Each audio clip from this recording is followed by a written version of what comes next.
الغدا النهارده بقى بسيط خالص. ولادي طلبوا مني بسله بالجزر، فقلت خلاص كده ايه، انتوا جبتولي الفكره بقى، وكان عندي شوربه لحمه، فقلت هعمل النهارده بقى شويه رز بالشعريه وطبق بسله بالجزر، وكان احلى غدا.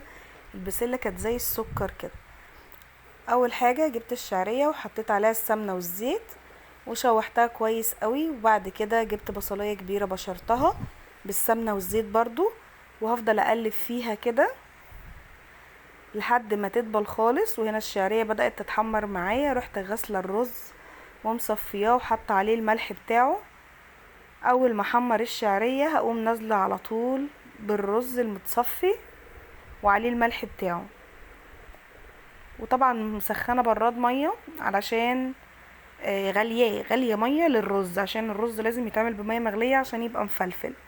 هقلب بقى الرز مع الشعريه علشان اغلف الرز بالشعريه وبالزيت والسمنه، علشان كده تحمي الرزايه ان هي ما تعجنش منك او ما تستويش. فدي كده طريقة ضمان. ونحط المية على قد الرز والشعرية، واول ما يشرب المية بتاعته بالشكل ده اقوم مغطياه ومغطية عليه. هنا بقى رحت دازلة بشفشق طماطم، نص شفشق طماطم كده، وعليه ملح وفلفل اسود. واول ما اتسبكت كده والسمنة طلعت، طب تعرفي منين ان هي اتسبكت؟ السمنة تلاقيها طلعت على الوش كده، ونقوم نازلين بكيس البسلة. بعد كده ايه، ما فك، يعني ما كانش فك قوي، يعني كنت لسه طالباه، يعني ما كانش فك قوي. وهديله تقلبتين كده في التسبيكة، وبعد كده هنزل عليه بالشوربة، احلى شوربة لحمة بقى بالشكل ده.